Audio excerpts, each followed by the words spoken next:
Welcome back, everybody. Today we're going to be talking about the tipping point. Are indie games getting to that tipping point where they're getting to be more exciting and better across the board than AAA games? That is the big question. Why are we talking about this? Because 2024 has been a banger year for video games, but not really from AAA titles. Instead, from indie developers. We've had a huge hit. So most recently, there's a new game on Steam that's topping the charts right now called Manor Lords. It's a medieval city builder that hit 100,000 concurrent users within an hour of its early access release, surpassing 130,000 a few hours later. It is the 8th most played game and the global top seller on Steam, outperforming Stardew Valley, Helldivers 2, and Fallout 4. Damn. And this game was made by one guy, Greg something, which I don't want to mispronounce there. Lucy. It's like Stixon or something like that. But it's gotten a lot of attention due to its landscapes, changing seasons, and its soundtrack. So he encouraged players to leave reviews to help improve the game during early access, acknowledging that feedback, both positive and negative, is crucial for its growth. Nice. So for years, AAA games have dominated the headlines. Games like Call of Duty, Assassin's Creed, Elder Scrolls, etc. But this year, I feel like we're seeing a shift because half of the current top games on Steam are of teams of 30 people or less. Number one is Manor Lords, made by one person. Then we got Helldivers and Fallout. A game called Another Crab's Treasure is really hitting the charts right now. It's a Souls-like game that's really popular, made by 12 people. Persona 3 is up there. A game called Bellwright is up there with 30 people. You got Call of Duty. You got a game called Skur Ritual, which is 12 people, and then Apex Legends. So half of those games on the top 10 list are made by less than 30 people. 30 people or less, which is insane. And then other games that have topped the charts this year have been Pal World, 55 employees. Okay. And that was only after they had their big success that they upscaled. So they were under 50. Balatro was made by one person, made $1 million in 8 hours. Arrowhead, Helldivers even, I would consider, although they're still kind of leaning bigger, they're still 100 employees. So they're a lot smaller than like the vast majority of teams out there. Yeah. Content Warning, the game that was really popular, that was like Lethal Company, that came out this year. 5 people made that game. Five people. And then Enshrouded, which was a survival game this year that also blew up around the same time as Power World, 45 employees. So there's also a survey from Techopedia that said in 2023, 57% of developers now were employed at studios with 50 employees or less. So that's over half of employees now are employed by indie developers of some capacity, or of teams that are like basically a small business. Okay. Which I think is pretty interesting. So all that to be said, my point is that I feel like we're getting to this tipping point where indie games are finally at a point where, I mean, they've always been in the conversation, but like, are we getting to a future where like there's gonna be more people talking about indie games than that of AAA? I feel like yes, because like these AAA titles and these AAA games are like, I don't want to say corrupted, but they're just so focused in on like the money aspect of things. And these other companies that make these indie games have passion, a lot of passion behind it. Yeah. You know what I mean?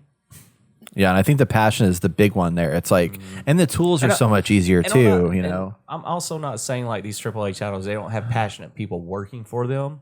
It's just the higher ups, I feel like they kind of lost their way a little bit. I think they're corrupted by suits that have come from not the games industry, from places where they're like, they're business people. They're not game makers, you know? Which you can't blame them for it really, because like after a while that stuff happens, you know? A prime example is Suicide Squad. You know, it was a great concept behind it, but like they have to make their money. We need to make it live service. We need to do this. We need to do that, and see like they had story behind it and some bit of like decency to the game, but like they ruined it.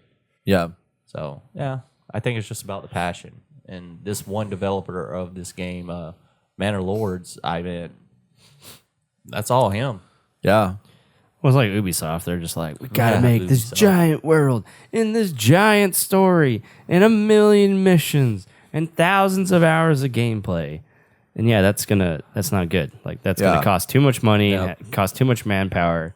Within the games, you have like a clear vision of something doable for a small amount of people. And even sometimes like it's a little much. Like, you know, Helldivers probably took a lot a lot of prep time and actually building 10 years in the making, basically, if you think about it. It's a lot. But I think, you have the passion and you have the scope that is definitely more down to earth. And when they do something right, I mean, they rock it most of the time. Yeah.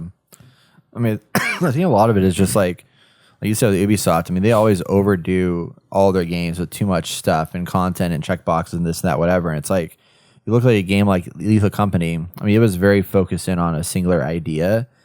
You are a team of 4 people. You're going underground and you're trying to like survive and collect shit. And that's like the gist of the game. And you just do that over and over again. And then like Dave the Diver, it's got a simple loop as well. That's just like you come in there, you drop in, you explore this underground area, and it's simple enough to where it's like there's a lot of like nuanced changes that happen throughout the course of the game, but like they chose an art style that allowed them to like probably build faster. They're not doing like super intense high end graphics or anything of that nature, you know.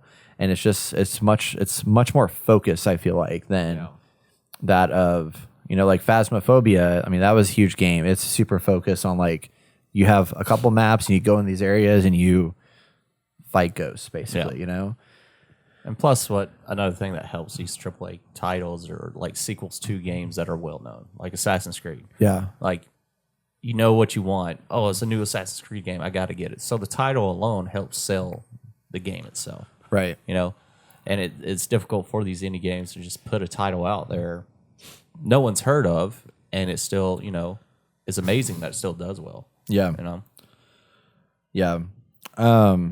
There was my thought here is like, does this open up? Because like a lot of times when we get to the Game Awards, we have 90% of the conversation is dominated by like Spider-Man and God of Wars and, you know, all these like big name titles and stuff like that. But we did have a couple years ago It Takes Two, which technically is indie, but like because it's backed by EA, it's a little bit questionable there of like it's kind of pseudo indie, but really more AAA, you know?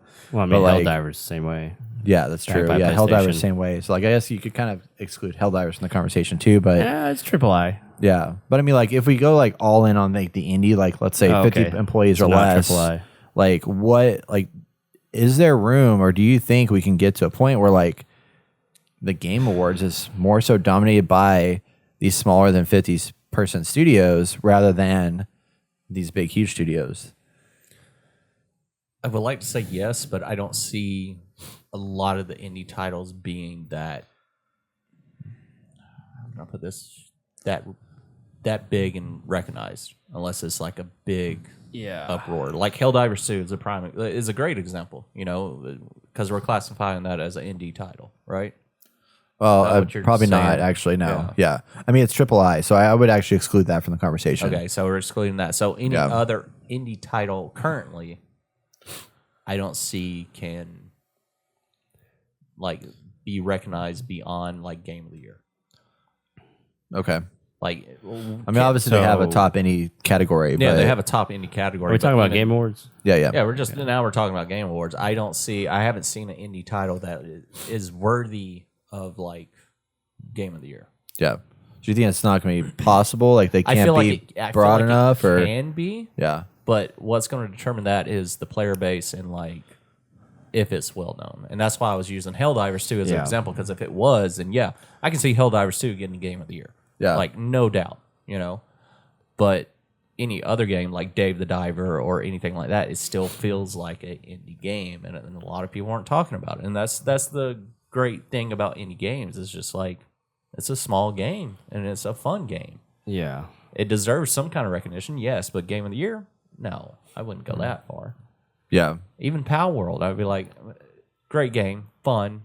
They improved the concept of Pokemon completely. Yeah. But I don't see it getting anywhere near Game of the Year currently. But probably, do you think it's because of the fact that the game quality was better, or do you think it's just because it hasn't been in the conversation as long? It just hasn't been in the conversation as long. Yeah. It's not there's not enough recognition towards that game. Okay. But I think that's what makes indie games so unique and fun. Yeah. You know? Well, I think there's an amount of polish that a lot of the Game of the Year games have. and that does go hand in hand to like how many people you have involved in making the game. I think also part of it is marketing. Like all the major studios have all the marketing. Yep. So a lot more people, especially people who aren't into the indie scene, or they might have Steam, but they're not on there every day looking for a good deal or looking for a new interesting game. Like they're just there, like, oh, I'm gonna get Call of Duty on there now or whatever. Like that's what I'm gonna get, or whatever big AAA game. And I think in the future, it's possible that these games can really hit off into like a big market. I mean, I think Bannerlords is very interesting, but I mean, you're not going to see that get Game of the Year. But I think you need story. Over, I mean, you got to have story, gameplay, audio design, acting, and usually all that includes like you have to have a AAA studio and is that to make that happen. And that's another thing. Is that something that we want? These AAA studios diving in more into these indie franchises that we love and cherish and just ruin it for us. Yeah, eventually. I mean, that's how all of our franchises really started off. Kind of. They were mostly indie, and then they got money, and then it just turned into a whole shit show. Yeah, then AAA is like, oh, studios are like, we need to make money. Yeah, just throw away everything that made this game good. I'm trying to remember the name. What was the name of the finals developer? They are Embark Studios. Yes, I want to see how big they are. It was team. But it's nice to see that some of those AAA lead devs from old teams are like starting their building new stuff, new studios and making newer games. That, cause I guess the finals is technically an indie game. I think but it's AAA. I feel like indie games are. They have 300 employees now, so they're pretty big. Oh yeah. I feel like indie games is a good balance. Is the perfect balance of what you want a game to be. You know what I mean? Yeah. You don't want to get too big, but you want it to be big enough where people are playing and buying it and enjoying it. Right. And you still have a small team that is extremely passionate about it. Yes. That's what you need. Yeah. You need that. And especially for games for a team to make multiple games of something similar like Halo, having that evolve over time. Like obviously the original games were way better than what we have now. Yeah. Now it's just a shell of its former self. But, I think it's something like Splitgate, that came out and just like completely disrupted, yes. for a minute, that era. And I love that we're seeing more and more. I feel like this year, like last year, I was seeing a little bit of the conversation, but honestly, like I see more headlines this year about really popular indie games than I do anything else anymore. Yeah. Like I don't know if y'all have been feeling the same way. No, but I feel the same way. Yeah, yeah. Like there's even one I've been seeing recently that's been hitting the headlines. Yellow Taxi Goes Vroom. That looks like stupid and silly, but it's like it's blowing up for like a little bit. It's not getting like a huge massive, but like I feel like rather than like Dragon's Dogma, I feel like had way less attention, and that's a big, huge AAA kind of game. I barely heard anything about hardly anything talked about that, but I've heard a shit ton about Balatro. I've heard a shit ton about freaking not as much about this game yet that just came out, but like obviously Helldivers has dominated the conversation, but Pal World got a lot of attention. Like a lot of these other like smaller games, not smaller teams, have dominated the likes of even Final Fantasy Rebirth. I feel like has gotten less attention than that of some of these like other indie titles that have been coming out. Yes. So there's been like big, huge AAA games that have dropped this year, and they're like kind of being overshadowed by that of like the success of these other smaller games, which is for me exciting to see. It's like I appreciate something like a Bannerlords I can jump in there and play like 30 hours of it and be done, versus Dragon's Dogma that's supposed to be like 120 hours probably of a game. It's just a lot of stuff to sink your teeth into. Like this another Crab's Treasure is supposed to be freaking awesome. Yeah, I heard about that. Yeah, and today. It looks silly, but it's like Megan told me about it. Yeah, she's like, "Hey, you should play this," and I was like, "This would be a great streaming game." Yeah, like if we got together in person and streamed. Yeah, and made like it into a drinking together. Game. Yeah. So it's like I don't know how we do it. Anyway, I wouldn't talk about that, but it's intimidating to me. That's a Souls-like though. I'm like, oh gosh, I don't want to die. Like I don't like dying a lot. It's scary. But is it the same one? Maybe not. I don't know. Have y'all seen Gray Zone Warfare in the headlines at all? No. Really? Okay. What's that one? It's oh no, this is not the one I was. What were you thinking of? Oh, this is completely different. Oh, There's another one where you're a crab and you have guns and you have to like. Crab game. Is that it? I can't remember what it was called. I know what you're talking about. Crab game. Honest Chicken told us to play it, and I have it in my wish list, but I think everyone stopped playing it. And that's the thing with indie games; they don't last that long. It I mean, a lot of them are like they're kind of one-offs. They're fun. They're really popular. Unless you're like Balatro, like that hooks like a whole other kind of person. I feel like because it's a card game. A lot of people Crab like Champions. Crab Champions. And so when you have games like Balatro, I think that has legs. Yeah, because it makes it makes card games. It's like a whole new spin on card games. It's probably what a lot of people have been looking for. And if you love card games, you're gonna play that game. I feel like. And a lot of these other ones are kind of like, oh, this is an experience. I played it. I liked it. Like, that's it. Yeah. The only game I think could get or would be up there for like game of the year was, dang it. It was a Switch game. Okay. That was linear. What do you call it when you Celeste? Yes, Celeste. Yeah. I think that was the only one that I was like, this could be game of the year. Yeah. Because of the story and how it like gameplay was evolved with that, and you're traversing the levels. Like it's not just, oh hey, here's this dude, and you're going from point A to point B like Mario and like completing something. Well, I think Cult of Lamb had that potential. I mean, it obviously wasn't as big, but I mean, it was a really solid game that if they pushed a little bit further, probably could have like reached those heights as well because that was super polished. Yeah, and really fun.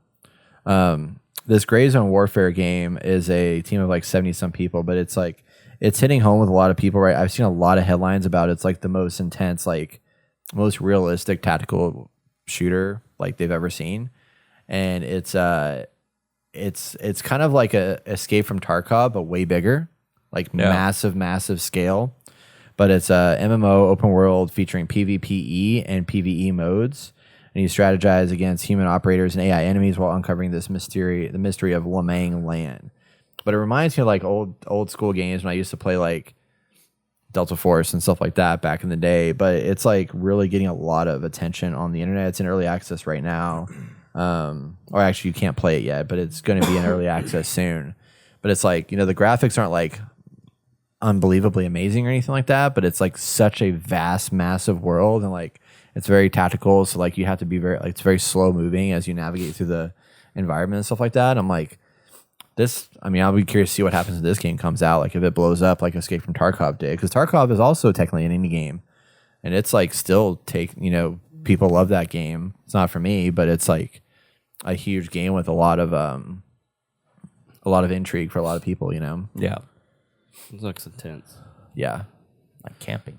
It's like Ghost Recon Breakpoint, but like if they actually did this survival stuff right and the intensity there. But it kind of reminds me of that 6 Days of Fallujah that you were talking about, but on like a much grander scale. That was like going like urban warfare. Yeah. But very real. And this is like very real, but much broader kind of environment and stuff.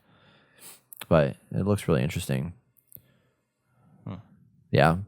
Interesting. But I don't know, I just find it really fascinating that there's just been so many, we have these games that are coming from like smaller studios that are starting to like really make waves. And I feel like there's just so much momentum right now in that we're just seeing hit after hit. Like there used to be like a handful with like Stardew Valley and Terraria and Braid, and you hear a few every once in a while, but I think it just seems like there's more frequent quality indie games that are dropping on a regular basis that are hitting solid headlines and really blowing people's minds and making good money too, which is also another positive, Well, I think there's a shift happening for sure, because it's just, all AAA publishers are putting themselves in a corner, and it's just getting harder and harder and more money to create a game that's going to sell. Because I think it was back in the 2008 recession when everyone was saying video games was the only industry that wasn't hit by it. Like they continued to just continue forward with making money like nothing happened. And it's because they had these great games that people wanted to play. And like right now, they just don't seem to want to. They've just shifted in a way that they're not following what the market wants, and because they want the market to do something that they want. So it's just not happening. So I think as they slowly or quickly roll down a hill, you're going to have more and more people who are like, ooh, invest in me, invest in this, invest in that. And I think we're going to see some rising stars who end up hopefully never join a AAA publisher. Like, we need another Blizzard back in the industry who's just making games and it's just on their own terms. Yeah, staying small. But I mean, like, it will be. I mean, like you said, I feel like it's kind of a. I remember when Netflix and stuff first came out, I was so excited. I was like, finally, something to disrupt the cable industry. Yeah. And now we're kind of back where we were. We're paying the same amount of money and we're having too much choice and this, that, whatever. So it's all cyclical and it's all going to go through a whole thing. But, after that last conversation that we had recently about the Fortnite and Roblox and like the monopoly that's happening in the industry of will there be a future where like all games are made in like 3 or 4 different platforms? This stuff gives me hope that there's like still a massive opportunity for people to easily-ish, like this Manor apparently was made in like 4 years, but like publish and produce quality games with a lot of cool features without being a massive studio or without having to build it in Fortnite or build it in Roblox or whatever that might be. Yeah. So, yeah. And like you said before we start recording, anybody can make games now. Yeah, please. If you have a great games, idea for a game, you should definitely pursue it. Go make a game. Maybe it takes you 10 years or X amount of years, but hopefully you can find money from someone who wants to invest in something. Yeah. And make it happen. Because we need like a new Halo or something. I encourage everyone, including Jason, to go out there and make games right now. Just go out there and do it. Hey. You're going to make a game. Do you know that? Make a game. Yeah. No, but I do think things are shifting, and I'm excited to see where it land. But I think it's not going to, we're in the early stages for sure. And in the next 5 or 10 years, we're going to see some cool stuff happen. At least I hope so. Oh, most definitely. We will. But, I mean, I wouldn't mind if PlayStation gets involved because they seem to be doing some awesome stuff like Stellar Blade. Their prior games were literally mobile games. And now they, kind of knocked it out of the park, in my opinion, for what I've played so far. But we shall see. Yeah, review to be coming for that. Yes. Soon. Let's see if this is still accurate. Oh, it is accurate. So Hades 2 is coming out this year. Yeah. Supposedly early access. They're like a team of 20 some people, which is so crazy to me. I know. And that's like that's a game that can reach Game of the Year status, Yes. So yeah, we gave it best indie game that year, I think. Yeah. So, but definitely could have been, which kind of sucks because it's I do want to give it to them, but then there's other games on a much grander scale. Yeah. Yeah. That do knock it out of the park sometimes. But I mean, I don't know what other game, we're not going to have another Hogwarts Legacy for a while, which is great. Spider-Man I already is dead in the water have a for lock now. with my top 10 right now. Like Balatro is going to be in my top 10 for sure. Maybe Pal World. We'll see kind of how the year advances, but yeah. I want to go back to Pal World and put more time into it, honestly. But Helldivers, of course, is Helldivers is hugely taking over amazing. life. Yeah. That's going to get Game of the Year. Yeah. And it's going to get Game of the Year. Yeah. I don't know, man. I mean, freaking Indiana Jones, bro. Blow your mind. Did that come out already? No. Oh, okay. Comes out in the fall sometime. Yeah. Yeah. Good luck. Yeah. Fuck yeah.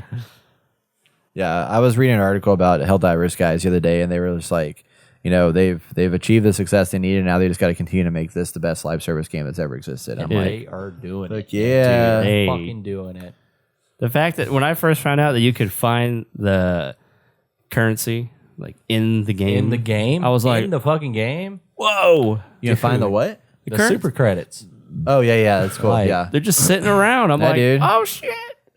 Oh, shit, I just got a notification. Oshown is under attack, man. Oh, man. All right, we're going to end this podcast. The rest of the podcast in Helldivers 2, just watch it. Yeah, that's right. That's right. We'll just start making the little newscasts up on screen when you walk in the ship. Yeah. But yeah, let us know what you think about indie games. Do you feel like they are also starting to surpass AAA in the headlines as far as top sales? And is this the direction you see us going, and is going to continue to go that direction where we're going to see more and more indie games kind of dominating the headlines and dominating the sellers charts versus that of AAA? And how do you feel about that? Let us know in the comments below.